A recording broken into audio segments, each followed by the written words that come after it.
Il était l'âme du cinéma français, un homme dont le regard perçant cachait un cœur brisé par des décennies de combats, de pertes et de passions dévorantes. Jean Gabin, plus qu'une star, était un symbole vivant, un géant dont la vie a oscillé entre triomphes éclatants et tragédies silencieuses. Des plateaux de tournage aux champs de bataille, des amours tumultueuses aux scandales qui ont secoué la France, son existence fut une fresque où le glamour se mêlait à la douleur. À la fin, c'est une maladie implacable qui a éteint sa flamme, mais son héritage continue d'illuminer le monde. Qui était vraiment Jean Gabin, cet homme dont les blessures ont forgé une légende immortelle? Bienvenue sur Infinite Star, la chaîne où les légendes prennent vie et où les secrets des icônes se dévoilent avec une intensité rare. Si vous êtes nouveau ici, prenez un instant pour liker, s'abonner et partager cette vidéo. Plongez avec nous dans des récits vibrants, émouvants et inspirants, où chaque histoire révèle les facettes cachées des figures qui ont marqué l'histoire. Aujourd'hui, nous vous emmenons dans l'univers de Jean Gabin, un homme dont la résilience face aux trahisons, aux scandales et aux épreuves personnelles a sculpté un mythe. Préparez-vous à une plongée immersive dans une vie où le courage a défié l'adversité, où l'amour a flirté avec la douleur, et où un homme a écrit son destin avec une force indomptable. Jean-Alexis Moncorgé voit le jour le 17 mai 1904 dans le 9e arrondissement de Paris, dans une famille modeste où l'art et la simplicité se côtoient. Fils de Ferdinand Moncorgé, comédien de café-concert, et d'Hélène Petit, chanteuse, il grandit dans un monde où les planches du théâtre populaire sont plus familières que les fastes du cinéma. À l'âge de 7 ans, la famille s'installe à Mériel, un village au nord de Paris, près d'une gare ferroviaire animée. Le grondement des locomotives à vapeur, où travaille son grand-père mécanicien, fascine le jeune Jean. Il rêve de devenir cheminot, captivé par la puissance des machines et la liberté qu'elles symbolisent. Cette enfance rurale, marquée par les odeurs de charbon et les sifflets des trains, forge en lui une connexion profonde avec la classe ouvrière, une authenticité qu'il portera plus tard à l'écran. Mais le destin en décide autrement. En 1915, la mort prématurée de sa mère, emportée par une maladie à seulement 35 ans, laisse un vide béant. Ferdinand, son père, décide de pousser Jean vers le spectacle, un monde qu'il connaît bien. À 18 ans, en 1922, Jean monte sur scène comme figurant dans des opérettes parisiennes, adoptant le nom de scène Jean Gabin, inspiré par une chanson que sa mère interprétait. Ses débuts sont laborieux, il chante, danse, imite Maurice Chevalier, alors idole des music-halls. Sa voix chaude, son charisme brut et son allure de gars du peuple séduisent, mais il manque encore d'assurance.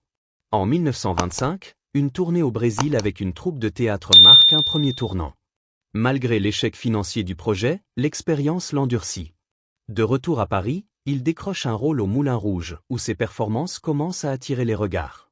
En 1928, il fait ses premiers pas au cinéma dans 2 films muets, Oh et les valises et les lions, des rôles mineurs qui plantent les graines d'une carrière exceptionnelle. L'arrivée du cinéma parlant en France, à la fin des années 1920, change tout pour Gabin. En 1930, il apparaît dans Chacun sa chance, une production des frères Pathé, où sa voix grave et son naturel crèvent l'écran. Les années suivantes, il enchaîne les rôles secondaires dans une 12aine de films, collaborant avec des réalisateurs comme Maurice et Jacques Tourneur. Mais c'est en 1934, avec Maria Chapdelaine de Julien Duvivier, qu'il se révèle. Son interprétation d'un bûcheron québécois, empreinte de force et de vulnérabilité, touche le public et les critiques. Ce rôle marque le début de son ascension fulgurante. En 1935, la Bandera, toujours sous la direction de Duvivier, le consacre comme un acteur de premier plan. Il y incarne un légionnaire en fuite, mêlant dureté et désespoir avec une intensité rare. Puis, en 1937, vient Pépé le Moco, un film qui le propulse au rang de star internationale. Dans ce classique du réalisme poétique, Gabin joue un gangster charismatique, piégé dans la Casbah d'Alger, déchiré entre amour et liberté. Le film, réalisé par Duvivier, est un triomphe, projeté dans le monde entier. La même année, La Grande Illusion de Jean Renoir, un chef-d'œuvre anti-guerre, renforce sa légende. Ce film, qui explore les tensions de classe et l'absurdité de la guerre, est projeté 6 mois à New York, une prouesse pour un film français. En 1938, La Bête humaine, adapté du roman de Zola, et Le Quai des Brumes de Marcel Carné, où il partage l'affiche avec Michel Morgan, achève de faire de lui une icône. Son charisme rugueux, comparé à Humphrey Bogart ou James Cagney, incarne une virilité complexe, mêlant force et fragilité. Gabin devient le visage d'une France tourmentée, un héros du peuple qui parle au cœur des spectateurs. L'éclatement de la Seconde Guerre mondiale en 1939 bouleverse la trajectoire de Gabin. Mobilisé dans la marine française, il sert brièvement avant que l'invasion allemande de 1940 ne change tout. Incapable d'accepter l'idée de travailler sous l'occupation nazie, il prend une décision radicale, quitter la France. En 1941, il s'exile aux États-Unis, rejoignant des figures comme Michel Morgan, Jean Renoir et Charles Boyer à Hollywood. Là-bas, il espère poursuivre sa carrière, mais le rêve américain se heurte à des obstacles. La barrière de la langue, son refus de se plier au code hollywoodien et une industrie peu habituée à son style brut limitent ses opportunités. Il tourne dans Moontide, 1942, et The Impostor, 1944, mais ses films, mal reçus, ne capturent pas l'essence de son talent. Déçu, Gabin se sent étranger dans cet univers clinquant, loin de la France qu'il aime. Mais Gabin n'est pas homme à rester passif. En 1943, il s'engage dans les forces françaises libres du général de Gaulle. D'abord mitrailleur sur un navire, il demande à devenir commandant de char, une mission dangereuse qui témoigne de son courage. Lors de la libération de la France en 1944, il participe activement au combat, notamment dans la campagne de Normandie. Sa bravoure lui vaut la médaille militaire et la croix de guerre, des distinctions qu'il accepte avec sa discrétion habituelle. Cet épisode, rarement évoqué par Gabin lui-même, révèle un homme prêt à risquer sa vie pour ses idéaux, un patriote dont l'héroïsme dépasse les plateaux de cinéma. À son retour en France en 1945, il reprend sa carrière avec une détermination renouvelée, prêt à reconquérir le public. La vie amoureuse de Jean Gabin est un roman aussi intense que ses films. Son premier mariage, en 1925, avec Gaby Basset, une actrice de théâtre, débute dans la fougue de la jeunesse. Leur passion commune pour la scène les unit, mais la carrière naissante de Gabin, avec ses tournages incessants et ses absences, crée des tensions. Les longues heures sur les plateaux, les soirées mondaines et les attentes du public pèsent sur leur couple. En 1930, après 5 ans, ils se séparent, laissant Gabin face à une solitude qu'il comble par son travail. En 1933, il épouse Jeanne Mauchin, une danseuse de revue au charme éclatant. Leur union, marquée par l'espoir d'une stabilité, est vite mise à rude épreuve par les exigences de la carrière de Gabin et les bouleversements de la guerre. Les absences répétées, les rumeurs de liaison et les tensions de l'époque mènent à leur divorce en 1943, au cœur du chaos de l'occupation. En 1949, Gabin trouve enfin un refuge avec Dominique Fournier, une ancienne mannequin à la grâce discrète. Leur mariage, célébré le 28 mars, dure jusqu'à sa mort en 1976, offrant à Gabin une stabilité précieuse. Dominique, avec sa patience et son soutien, devient son roc, l'accompagnant dans les hauts et les bas d'une carrière exigeante. Mais Gabin, séducteur magnétique, ne se limite pas à ses mariages. Sa liaison avec Michel Morgan, sa partenaire dans La Grande Illusion et Le Quai des Brumes, est un feu d'artifice. Leur alchimie à l'écran, où leur regard semble révéler une intimité profonde, alimente les spéculations sur une romance réelle. Les tabloïds s'enflamment, et leurs apparitions ensemble deviennent des événements. Avec Marlène Dietrich, rencontrée sur la Maison des Sept Péchés en 1942, il vit une passion incandescente, marquée par les défis de leur carrière et de l'exil. Leur relation, bien que brève, laisse une empreinte durable, Dietrich admirant la force brute de Gabin. Enfin, sa romance avec Jeanne Moreau, lors du tournage de Touchez pas au Grisby en 1954, bien que fugace, inspire leur performance. Ces amours, souvent médiatisés, ajoutent une aura de mystère à Gabin, entre séduction irrésistible et vulnérabilité cachée. Loin des plateaux, Jean Gabin trouve la paix à la Pichonnière, sa ferme en Normandie, près de Merville-Franceville. Acquis dans les années 1950, ce domaine devient son sanctuaire, un lieu où il échappe à la frénésie de Paris et aux exigences de la célébrité. Là, il élève des bœufs et des chevaux, cultive la terre, et savoure la simplicité de la vie rurale. La terre ne ment pas, aimait-il répéter, une maxime qui reflète son besoin d'authenticité dans un monde d'illusions. À la Pichonnière, il se ressource, entouré du chant des oiseaux et de l'odeur de l'herbe fraîche. Il y reçoit des amis proches, partage des repas simples et s'adonne à des activités manuelles, comme réparer des clôtures ou soigner ses animaux. Cette passion, peu connue du public, révèle un Gabin différent, un homme attaché à ses racines, un fils de la campagne qui n'a jamais oublié d'où il vient. Après sa mort, la Pichonnière reste dans sa famille, un symbole de son amour pour la nature et la tranquillité, loin des projecteurs. Après la guerre, Gabin revient en France avec une maturité nouvelle. Les années 1950 et 1960 sont marquées par des rôles plus nuancés, où il incarne des hommes mûrs, souvent brisés mais dignes.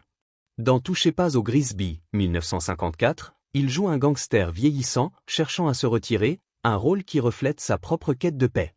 La Traversée de Paris, 1956, et Le Cave se rebiffe, 1961, montrent son aisance dans des rôles comiques, tandis que Le Clan des Siciliens, 1969, aux côtés d'Alain Delon, prouve qu'il reste une force à 65 ans.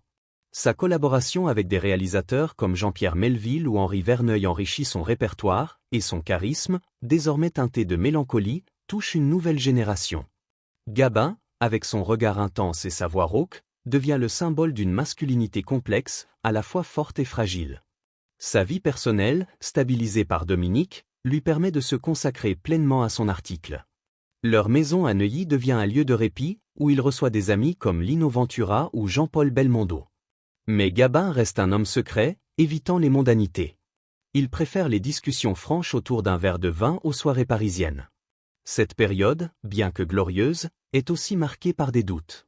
Gabin, perfectionniste, n'est jamais pleinement satisfait de ses performances. « Je pourrais toujours faire mieux », confie-t-il à un proche, révélant une exigence qui le pousse à se surpasser, même au sommet de sa carrière. Dans les années 1970, alors que Gabin est une icône incontestée, sa santé décline. Des décennies de tabagisme, une habitude ancrée dans une époque où les dangers du tabac étaient méconnus, laissent des séquelles. En 1975, un diagnostic de cancer du poumon le frappe de plein fouet. La maladie, déjà avancée, entame sa robustesse légendaire. Pourtant, Gabin refuse de céder au désespoir. Avec son stoïcisme habituel, il continue de tourner, choisissant des rôles moins exigeants physiquement, comme dans l'affaire Dominici, 1973, ou Deux hommes dans la ville, 1973.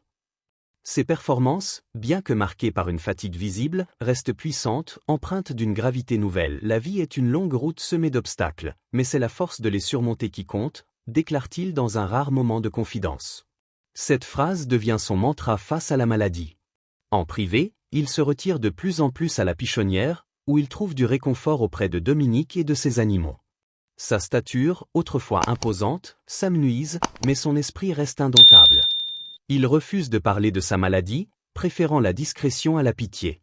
Ses amis, conscients de son combat, admirent son courage. Il n'a jamais voulu qu'on le plaigne, dira Lino Ventura. Gabin, même affaibli, reste fidèle à son image. Un homme qui affronte l'adversité avec dignité. À l'aube de ces dernières années, Jean Gabin, affaibli par la maladie, se tourne vers son passé avec une mélancolie nouvelle. À la Pichonnière, sa ferme normande, il passe des heures à contempler les champs, un cigare éteint à la main, comme pour apprivoiser les souvenirs d'une vie intense. Ses proches décrivent un homme plus introspectif, qui, pour la première fois, s'interroge sur les choix qui ont façonné son destin. Les scandales amoureux, les amitiés brisées par l'orgueil, les années d'exil à Hollywood et les combats de la guerre hantent ses pensées. Il confie à Dominique, sa fidèle épouse, des regrets voilés, non pas pour la gloire, qu'il n'a jamais vraiment cherchée, mais pour les blessures infligées à ceux qu'il aimait. « J'ai vécu à ma façon, mais parfois, j'ai marché trop vite », murmure-t-il un soir, les yeux perdus dans le crépuscule. Ces moments de vulnérabilité, rares pour un homme aussi stoïque, révèlent un Gabin en quête de réconciliation, non avec le public, mais avec lui-même. Cette période est aussi marquée par un retour vers ses racines. Gabin, qui a toujours porté en lui l'âme du peuple, renoue avec les figures de son passé. Il revoit d'anciens camarades du music-hall, comme le comédien Fernand Ledoux, avec qui il partage des souvenirs des années 20. Ces retrouvailles, simples mais profondes, lui rappellent ses débuts, quand il chantait des chansons légères sous les lumières des cabarets parisiens. Il évoque aussi ses années de guerre, racontant à ses petits-enfants, avec un sourire teinté d'ironie, ses nuits dans un char sous les bombardements. « On ne choisit pas d'être courageux, on fait ce qu'on doit », dit-il, minimisant son héroïsme. Pourtant, ses décorations, la médaille militaire et la croix de guerre reposent dans un tiroir, symbole d'un sacrifice qu'il n'a jamais vanté. Le 15 novembre 1976, Jean Gabin s'éteint à l'hôpital américain de Neuilly-sur-Seine, à 72 ans, emporté par son cancer. Sa mort, annoncée à la radio et dans les journaux, plonge la France dans le deuil. Des milliers de fans, des collègues comme Alain Delon, qui le qualifient de roi du cinéma français, et Jean-Paul Belmondo, qui salue son charisme sans effort, lui rendent hommage. Ses funérailles, à Paris, réunissent les plus grandes figures du cinéma, un témoignage de son impact colossal.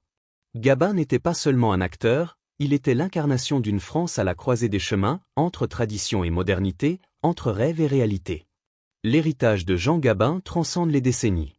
Le prix Jean Gabin, créé en 1981, récompense les jeunes acteurs prometteurs, perpétuant son influence.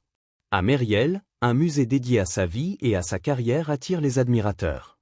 Des rétrospectives, des documentaires et des festivals célèbrent ses films, de Pépé le Moko à La Grande Illusion, qui restent des joyaux du cinéma mondial.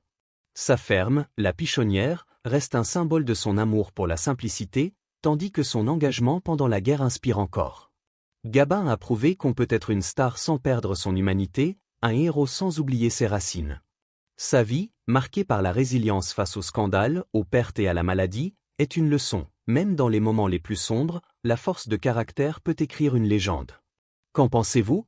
Jean Gabin était-il un simple acteur, ou un homme dont les combats et les triomphes reflètent nos propres luttes? Ses films, ses amours ou son courage vous ont-ils inspiré? Partagez vos réflexions dans les commentaires. Si cette histoire vous a touché, likez, abonnez-vous à Infinite Star et activez la cloche pour ne manquer aucune de nos vidéos. Ensemble, continuons à explorer les vies extraordinaires des légendes qui ont façonné notre monde.